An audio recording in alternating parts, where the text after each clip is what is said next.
अजीज दोस्तों, अस्सलाम वालेकुम, नमस्ते, सत श्री अकाल, जय जिनेंद्र, गुड आफ्टरनून। अजीज दोस्तों, जो गैंगस्टर का कत्ल हुआ है और उसके बेटे का इनकाउंटर हुआ है, इसके ऊपर मैं डिटेल में मैंने काफ़ी स्टडी किया है। देखें, एज एन आउटसाइडर मेरी रिपोर्ट न्यूट्रल है और मैंने ख़ास तौर पे इसमें पाकिस्तानी कनेक्शन है, इसलिए मैं इस पे ये प्रोग्राम कर रहा हूँ। मैं प्रोग्राम शुरू करने से पहले आपको ये बता दूँ कि मैंने एक इंटरव्यू रिकॉर्ड किया है, उसकी एडिटिंग करके कल आपके सामने पेश करूँगा। प्रोफेसर सज्जाद राजा साहब, प्रोफेसर सज्जाद राजा साहब एक कश्मीरी पार्टी के लीडर भी हैं। यहाँ पे लोकल इलेक्शन होने वाले हैं अगले महीने, उसमें कंजर्वेटिव पार्टी के कैंडिडेट भी हैं और एक कश्मीर पे एक बैलेंस्ड पॉइंट ऑफ व्यू रखते हैं। बड़ी आपको याद होगा कि आज से कुछ अरसे पहले मैंने एक अननोन कश्मीरी थे, अमजद मिर्ज़ा साहब, उनका इंटरव्यू पेश किया था और लाखों लोगों ने वो इंटरव्यू देखा और पसंद किया।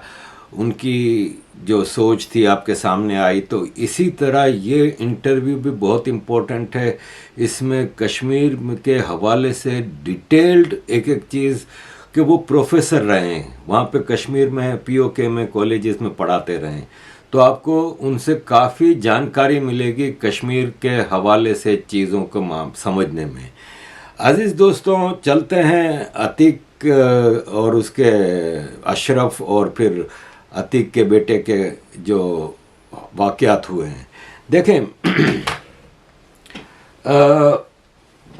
नो डाउट कि इसमें पाकिस्तान का हाथ है। क्यों है, कैसे है, ये आगे मैं बताता हूँ। पहले हम ये देखते हैं कि हुआ क्या। हुआ ये कि इसका बेटा इनकाउंटर में मारा जाता है। राना अयूब, जिस तरह एक हम फिल्मों में देखते हैं ना कि कोई औरत बेवा हो जाती है तो चूड़ियाँ तोड़ती है, रोती है, चिल्लाती है, इस वक्त राना अयूब की वही हालत है। अरफा खानम शेरवानी, राना अयूब बिल्कुल चूड़ियाँ तोड़ के सर में मट्टी डाल के रो रही हैं, चिल्ला रही हैं और मैं इनके गम में बराबर का शरीक हूँ। और पाकिस्तानी व्हाट्सएप ग्रुप्स में मैं, जो आपको पता है, मेंबर हूँ, उसमें इस वक्त मैं पाकिस्तानियों का रिएक्शन देख के हैरान तो नहीं हूँ, क्योंकि इनकी मेंटलिटी को मुझसे ज़्यादा कौन समझता है। लेकिन आप देखें यार, इन लोगों की मुनाफकत, उसमें मतलब आपको मैं पढ़ के सुनाऊँ, आप कहोगे कि यार ये क्या पागल कौम है। उसमें ये लिखा है हर जगह कि एक मुसलमान सियासतदान को हिंदुत्व एक्सट्रीमिस्ट ने, इंतहा पसंद हिंदुत्ववादी ने कत्ल कर दिया पुलिस और मीडिया की निगरानी में। और भारत की सरकार ऐसे लोगों को, ऐसे हिंदुत्व इंतहा पसंदों को इस रास्ते पे ले जाती है कि वो मुसलमानों का सफाया करें, क्योंकि मुसलमान इनसे अब संभाले नहीं जाते, वगैरह वगैरह।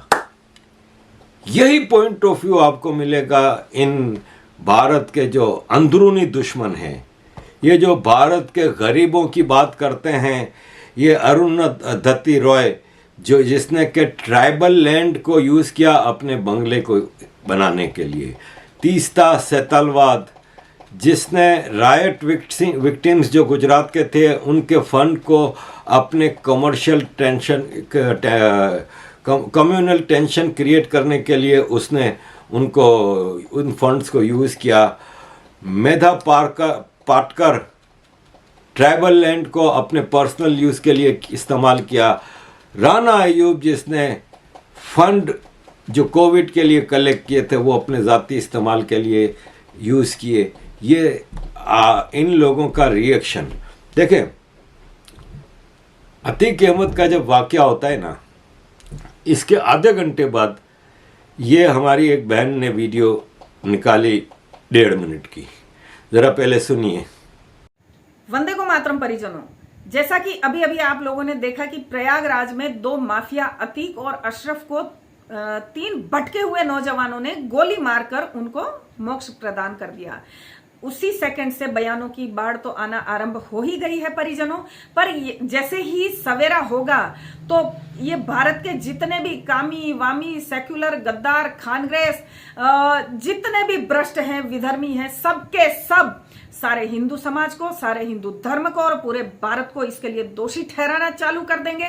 पर मैं ये कह देना चाहती हूं कि भटक तो कोई भी सकता है, किसी भी धर्म का भटक सकता है। जैसे आतंक का कोई मजहब नहीं होता वैसे युवाओं के भटकने का भी कोई धर्म नहीं होता है। आज से पहले मात्र विधर्मियों और भ्रष्टों को यहां भारत में भटकने का फैशन था, अधिकार था, लाइसेंस था। पर कभी अरबों में 2-3 हिंदू युवा भी भटक जाए तो उनको भटकना नहीं कहते, ये तो रेयर ऑफ रेयरेस्ट घटना है। तो मैं पूरे भारत के जो भी ये जितने भी गद्दार हैं और पूरा विश्व समुदाय भी जो कल भारत पर टूट कर पड़ने वाला है उन सबको ये कहना चाहती हूं कि ये फालतू की ड्रामेबाजी मत करो, क्योंकि आज दिन तक तो यहां दूसरे ही लोग भटके हैं। आज हिंदू के बच्चे भटक गए तो हमने तो नहीं कहा था उनको भटकने के लिए, पर यदि भटक ही गए हैं तो माननीय कोर्ट से मैं ये अपील करूंगी कि उनको कड़ी चेतावनी देकर, जैसे पूर्व में विधर्मियों भ्रष्टों को छोड़ दिया जाता था वैसे ही इनको भी कड़ी चेतावनी देकर उनको मुक्त कर दिया जाए कि ताकि भविष्य में वो कभी भी ऐसी कोई घटना को नहीं दोहराए। जय जगदम्बे। अब आप खुद देखें कि ये कह रही हैं कि अब कल सुबह होते ही ये सब चीज़ें इंटरनेशनल मीडिया और लोकल सारे दुश्मन शुरू हो जाएंगे। अब आप देखें इंटरनेशनल मीडिया जो है, बीबीसी कह रहा है Atiq Ahmed former Indian politician and brother shot dead live on TV. Politician, कोई गैंगस्टर नहीं, ठीक है। वॉशिंगटन पोस्ट, राणा अय्यूब के नाजायज बाप, former Indian lawmaker, his brother fatally shot dead live on TV. Guardian, former MP and his brother shot dead on live TV. Reuters, former Indian lawmaker slain live on TV while in police custody, state restricts gathering. America में इतने लोग gun से मारे जाते हैं, मतलब ये gun violence है ना, सीधा सीधा यूपी में जो हुआ, तो गन वायलेंस में पूरी दुनिया में जितना होता है ना उसका आधे से ज़्यादा अमेरिका में होता है। और ये हमें भाषण दे रहे हैं, ये हमें भाषण दे रहे हैं कि यूपी में ये हो गई, कयामत आ गई। वहाँ रोज़ के 20-20 मारे जा रहे हैं इसी गन कल्चर में। तो भाई साहब ये भी भारत है, यहाँ पे ये बताओ डिटेल में, अगर तुम लिखते हो तो बताओ कि एक तो ये कि ये गैंगस्टर था, ये कंगला गैंगस्टर था जिसके पास 1 टका नहीं था, उसके पास 11,000 करोड़ रुपया कहाँ से आया, ये बताओ। ये बताओ कि ये एक गैंगस्टर था जिसके ऊपर 160 केसेस हैं। ये मैं आपको वीडियो की झलक दिखाता हूं। ये वीडियो में माँ बहन की गालियां दे रहा है इंडियंस को कि हम तुमको मार देंगे, हम तुमको, तुम्हारी माँ की तो तुम्हारी बहन की तो हम ये कर देंगे और वो कर देंगे। और ये वीडियो ऑन वीडियो बता रहा है, ये नहीं कि छुप के कैमरा, वो इसने बताया है, मैसेज दिया है। ये अतवार हो और हम राणा अय्यूब के कहने पे ये करें कि जी हम इनकाउंटर नहीं करेंगे, वो हमें गोलियां मार रहा है, हम गोलियां खा लेंगे भाई।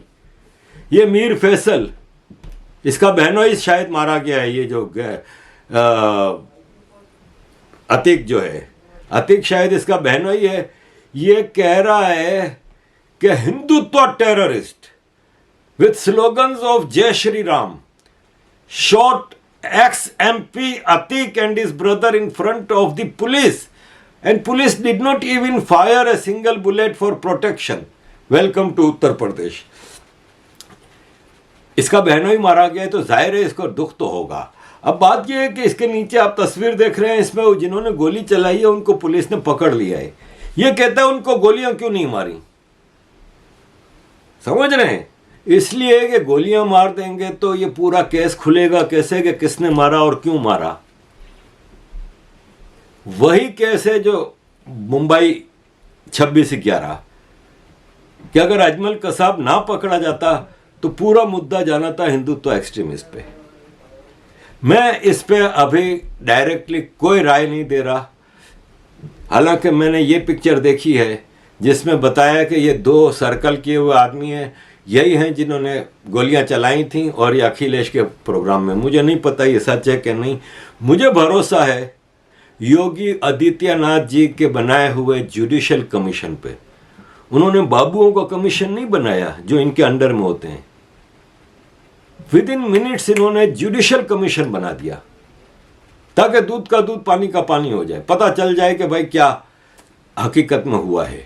हम अगर देखें ना कि इसमें फायदा किसका है, चले फायदा मैं आपको बाद में बताऊंगा। पहले मैं आपको यह समझा दूं कि अतीक अहमद ने जब पुलिस कस्टडी में था तो इसने पुलिस को कहा कि देखें हमें है ना कभी भी हथियार खरीदने में कोई मसला नहीं हुआ, इसलिए कि हथियार तो पाकिस्तान की ISI ड्रोन के ज़रिए पंजाब बॉर्डर पे भेज देती है और जैसे जम्मू एंड कश्मीर के टेररिस्ट खरीदते हैं ऐसे हम लोग भी वहाँ से भी खरीद लेते हैं।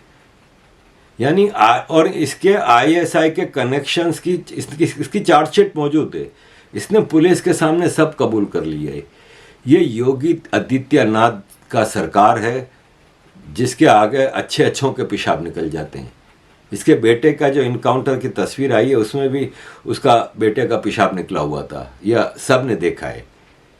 तो ये योगी आदित्यनाथ जी की पुलिस है, सरकार है, जहाँ पे गैंगस्टर खुद हाथ उठा के पुलिस स्टेशन आते हैं कि भाई साहब हम गिरफ्तारी देने आए, पता चला कल को हमारा इनकाउंटर ना हो जाए। तो अतीक अहमद के बेटे ने पुलिस वालों के ऊपर फायरिंगें की हैं जिसके जवाब में पुलिस को इनकाउंटर करना पड़ा। पुलिस चुपचाप फायरिंग नहीं बर्दाश्त करेगी, दुनिया की कोई पुलिस नहीं करेगी।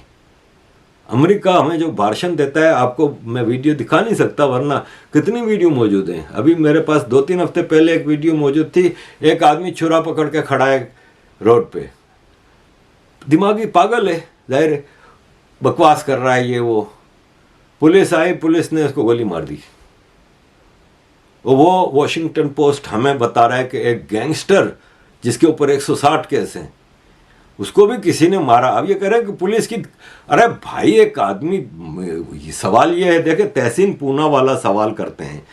तहसीन पूनावाला से याद आया कि तहसीन पूनावाला साहब से मेरा राब्ता हुआ है और मैंने उनसे रिक्वेस्ट की है, एक इंटरव्यू की, क्योंकि उनके पॉइंट ऑफ व्यू बड़े ज़बरदस्त और क्लियर होते हैं।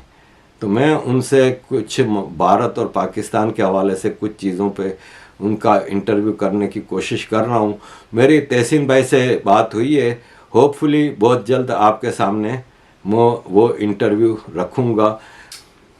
पहला सवाल कि अतीक अहमद और अशरफ के जो कत्ल करने के वाले लोग थे उनके पास जो बंदूक मिली है वो तुर्की की गनें हैं और वो पाकिस्तान में आम मार्केट में मिलती हैं। वो उनके पास कहाँ से आई?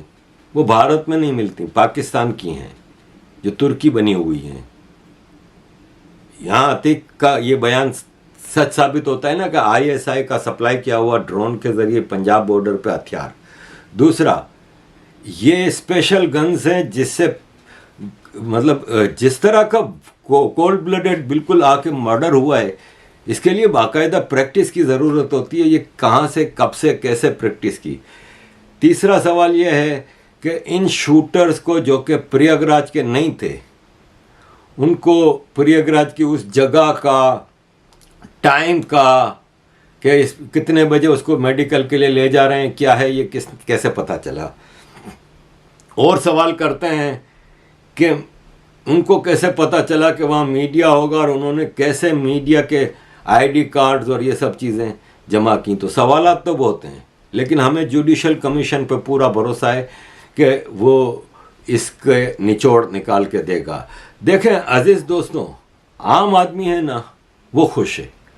आम आदमी इससे खुश है। जिससे आम आदमी खुश हो ना, वो काम बुरा नहीं होता।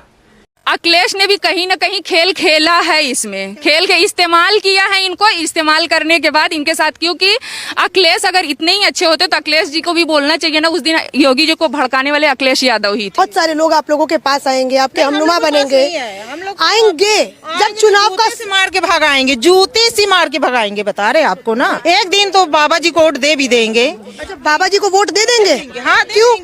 बस दे देंगे। बाबा जी की समझ में नहीं आए बाबा जी ने क्या कहा है, बाबा जी ने क्या कर दिया है, मगर बाबा जी सही है, उनको वोट दे देंगे। हाँ, दे देंगे। अखिलेश को नहीं देंगे, बहन जी को नहीं देंगे, उनको तो जूते से मार के भगाएंगे। गोरखपुर में उनके मठ में हम गए थे बहुत पहले, हमने देखा जब कुछ नहीं था ये, तब हमने देखा। ऐसा लगता है गुस्सा दिला दिया बाबा को। इनकी मंडली सही नहीं है, और अखिलेश जो है, अखिलेश ने इनको ताव दिलाया। हाँ, और ये कांड किसने किया, हम तो कहते हैं कि हो सकता है अखिलेश नहीं किया हो, इसकी जांच होनी चाहिए। मैंने कहीं पे भी योगी आदित्यनाथ की बुराई नहीं सुनी है। ये सबसे राशन देते हैं, बहुत अच्छे हैं, राशन देते हैं। नाम बताइए अपना। रजिया, वो राशन देते हैं, गरीबों की मदद करते हैं, बच्चों की पढ़ाई के लिए पैसा देते हैं, सब करते हैं। वो कहीं से गलत नहीं है, उनको गलत साबित नहीं करा जा सकता। बता रहे हैं कि जो यूपी से ताल्लुक नहीं रखते ना, वो समझ ही नहीं सकते कि ये इवेंट कितना ज़रूरी था। हम यूपी वालों के लिए ये इतना ही ज़रूरी था जितना अमेरिका के लिए bin Laden, Osama bin Laden को मारना ज़रूरी था। क्रिमिनल्स और माफिया के खिलाफ क्रैकडाउन इंडिया में बहुत ज़रूरी है। ये इंडिया के इकोनॉमिक डेवलपमेंट से भी ज़्यादा ज़रूरी है। सिविल सोसाइटी ऐसे लोगों को कभी बर्दाश्त नहीं करेगी जो माशरे में, सोसाइटी में कैंसर हैं, जो माफिया और गैंग हैं। अजीज़ दोस्तों, अब यहाँ पे ये देखा जाए कि इसका फ़ायदा किसको होता है, क्योंकि देखें दुनिया में जब भी कोई कत्ल का केस आता है ना, तो इन्वेस्टिगेशन टीम है ना, वो सबसे पहले क्या इन्वेस्टिगेट करती है कि इस कत्ल का फ़ायदा किसको हुआ। तो इसका फ़ायदा किसको हुआ हमें ये देखना हो ना, तो देखें इसने आईएसआई का नाम ले लिया था, ये समाजवादी पार्टी का बंदा था, इसने समाजवादी पार्टी का connection with gangs and warlords और जो क्रिमिनल्स हैं उसका पूरा चिट्ठा खोल दिया था। इसने अंदरूनी तौर पे आईएसआई के स्लीपर सेल्स और दूसरी चीज़ें जो भारत में वो एक्टिविटी कर रहा है आईएसआई, उसकी चीज़ें खोल दी थी। किसका फ़ायदा है इसको मारने में? आईएसआई का। क्यों? इसलिए कि अब कोई आपके पास बंदा ही नहीं रहा, अब आप आके इसका क्या करोगे? तो ISI was the biggest beneficiary. दूसरा कि liberals like Rana Ayub, Arfa Khanam Sherwani, ecosystem George Soros का जो भारत में ऑपरेट करता है, इन सब का क्यों? इसलिए कब इनको मौका मिल गया कि यूपी में लॉ एंड ऑर्डर सिचुएशन ख़राब है, योगी आदित्यनाथ फेल हो गए, योगी आदित्यनाथ ने लोगों का कत्लेआम कराना शुरू कर दिया। जैसे राना अयूब कह रही है कि अल्फाज इनके सिलेक्शन देखें कि कोल्ड ब्लडेड मर्डर हुआ है और इसके बेटे का कोल्ड ब्लडेड मर्डर हुआ है, एक्स्ट्रा जुडिशियल किलिंग हुई है इसके बेटे की। अबे एक्स्ट्रा जुडिशियल किलिंग वो होती है जो निहत्तों के साथ, अनआर्म्ड सिविलियन के साथ होती है। ये एक गैंगस्टर था जो फायरिंग कर रहा था पुलिस के ऊपर, पुलिस उसको क्या फूलों की माला पहनाएगी? Extra judicial killing. इनकी और जय श्री राम के नारे लगा रहे थे, लेकिन इन्होंने एक ट्वीट नहीं की जब कन्हैया लाल को अल्लाह अकबर के नारे के साथ मारा गया था, तब इनकी मैया मर गई थी, तब एक ट्वीट नहीं की। इसके बाद किसका फायदा है? मुस्लिम लीडरशिप का, कि अब वो वोट बैंक के लिए लोगों को मोबिलाइज करे कि ये हो रहे। लेकिन ये देख लें मुस्लिम लीडरशिप क्या कर सकती है। आम मुसलमान भी खुश है कि या जितना मुसलमान गैंग है, कम्युनल लीडर हैं, लिखारी हैं ना, ये मुसलमानों को यूज़ करते हैं, इनको एक्सप्लॉइट करते हैं, इनको नीचे रखते हैं ताकि उसको यूज़ करके ये अपने लिए फायदे उठाएं। मुसलमान जानता जा रहा है। ये सुनिए जरा। योगी जी के प्रदेश योगी की प्रदेश बहुत खुश नजर आ रहे हैं आप। अरे बढ़िया खुश नजर आएंगे। वो उत्तर प्रदेश में रहते हैं भाई, बड़े शान से रहते हैं भैया। है? और क्यों ऐसा, क्यों इतना खुश क्यों है? भाईजान गुंडागर्दी खत्म हो गई योगी जी के राज में आके। अच्छा। हाँ, गुंडे खत्म हो गए, इनकाउंटर हो रहे इनके। लेकिन बोल रहे हैं ना कि वो मुसलमानों को देख के टारगेट किया जा रहा है, बुलडोजर चल रहा है उनके अरे भैया जी, हम भी तो मुसलमान हैं, हम भी तो मुसलमान हैं भैया जी, हमें तो कोई दिक्कत नहीं है। अच्छा। दिक्कत तो उन्हें जो बदमाशी कर रहे हैं। अच्छा। हाँ, उनकी नहीं चल रही। पहले लूटा मारी करते थे, हैं, छीना झपटी करते थे, पिलोटों पे कब्जे करते थे। अब नहीं होता, बाबा जी का बिल्डोजर खड़ा है। सही चल रहा है, सही काम हो रहा है। अरे बढ़िया काम हो रहा, बेहतरीन काम हो रहा। मैं तो बड़ा फकर है कि हम भारतीय उत्तर प्रदेशी है भैया जी। हाँ, और देश में कैसा काम हो रहा है, मोदी जी कैसा कर रहे बेहतरीन काम कर रहे हैं मोदी जी, बेहतरीन काम कर रहे हैं। अच्छा। हाँ, देश विदेशों में हमारा नाम हो रहा है आज के भारतीय, हमारा सबका प्यार है। हिंदू भाई मुसलमान साथ रहते हैं भैया जी। हाँ, इससे हैं? बड़ी राहुल गांधी बोल रहे देश के अंदर है ना अल्पसंख्यक के ऊपर अत्याचार भैया क्या छेड़ रहे हैं राहुल गांधी। अरे हिंदुस्तान को पीछे कर दिया। हाँ, जब से हमारे मोदी जी आए 2014 से आज हमें लगता है कि हम भारतीय हैं, बड़े आजादी से रह रहे हैं। हमारे हिंदू भाई सारे एक है, हम मुसलमान सब एक है। आज विदेशों में सारा कांटेक्ट सारे में हम जाने जा रहे हैं। हमें बहुत अच्छा लगता है, अच्छा लगता है। तुर्की को मदद पहुंचा दी हमने, भारतीयों ने। आज हमारा नाम होता है। दुबई के अंदर हमने मंदिर बनवा दिया। इससे बड़ी बेहतरी क्या बात होगी भैया जी। हाँ, हिंदुस्तान में, पूरे विश्व के अंदर आज हिंदुस्तान का नाम हो रहा है मोदी जी हो रहा है। कुछ लोगों को समझ में नहीं आ रहा, भारतीयों को, वो भी 30% लोग, 70% मुसलमान समझ चुका है। आज मोदी जी के साथ रहेंगे हम। हाँ, हैं? लोग बोल रहे हैं मोदी हटाओ देश बचाओ। अरे भैया ये तो पागल है, इनकी मानसिकता खराब है। अनाज भी ले रहे हो, सारा कुछ मिल रहा है, हर चीज का फायदा उठा रहे हो, फिर मोदी जी को गलत करे हो। गलत तुम हो, मोदी जी बढ़िया है और हम जैसे सपोर्टर बढ़िया है।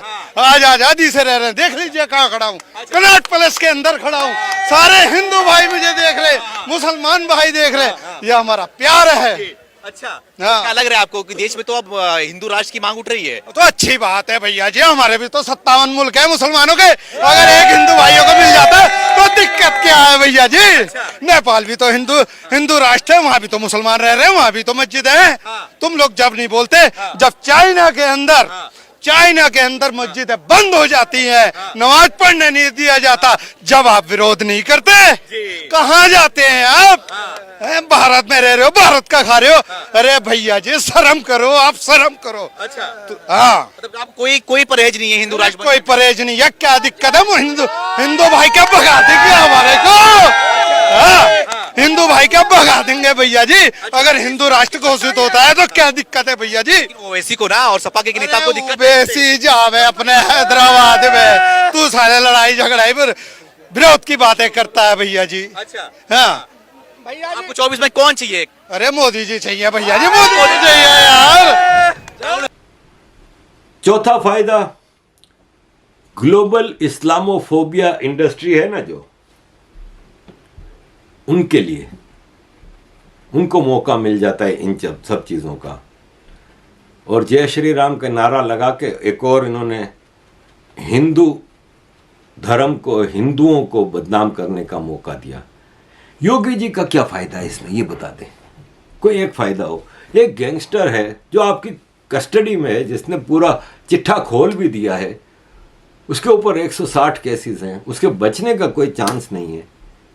उसको इस तरह मार के योगी जी का क्या फ़ायदा है, कोई ये बता दे।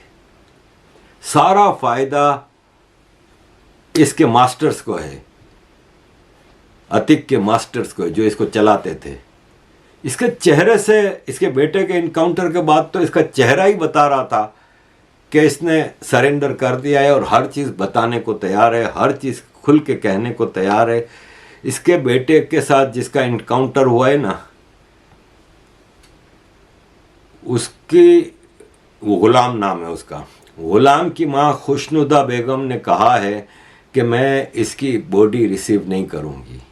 गवर्नमेंट ने जो किया सही किया, क्योंकि ये गैंगस्टर था और मैं इसकी बॉडी कबूल नहीं करूँगी। अजीज़ दोस्तों, इस सारी सूरत हाल में ज़ाहिर है अखिलेश यादव को बहुत दुख पहुंचेगा। अवैसी को तो ज़ाहिर दुख पहुंचना है। 2022 के यूपी के इलेक्शन में अवैसी ने या अतीक की बीवी शाइस्ता परवीन को इलाहाबाद में कैंडिडेट खड़ा किया था। ये सब एक थाली के चिट्टे बिट्टे हैं। ये समाजवादी पार्टी, ये अवैसी, ये पूरा गैंगस्टर, ये पूरा इकोसिस्टम, ये जितने क्रिमिनल हैं, और इनके ऊपर बैठा हुआ है आईएसआई जो इनको चला रहा है। आईएसआई के पास अक्सर लोग मुझे कहते हैं कि आप पाकिस्तान के पास खाने को पैसा नहीं है, ये कहाँ से ये सब चीज़ें करते हैं। तो देखें, बात दरअसल ये है कि फाइनेंसर दुनिया में हैं। जॉर्ज सोरोस टाइप के एक पूरा इकोसिस्टम है जो आईएसआई के ज़रिए ये चीज़ें कराता है। जॉर्ज सोरोस ने तो खुल के कह दिया ना कि भाई हमें इंडिया में तब्दीली लानी है। कह दिया ना, इसने कहा कि मैं अपनी फॉर्च्यून खर्च कर दूंगा, हमें इंडिया में तब्दीली लानी है। एक आदमी ने जब ऐलान करके ये सब चीज़ें कही हैं तो वो करेगा।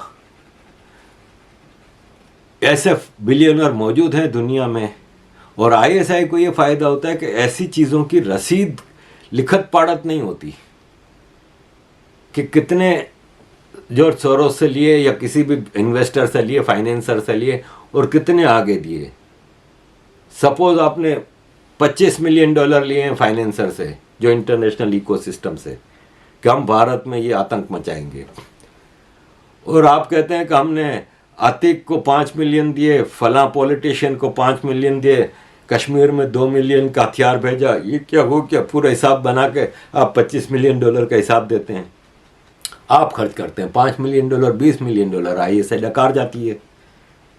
आईएसआई का फ़ायदा भी, आईएसआई का मकसद भी पूरा हो रहा है, भारत में आतंक मचा रहा है, और इंटरनेशनल डोनर भी भारत में तब्दीली चाहते हैं। भारत खतरा है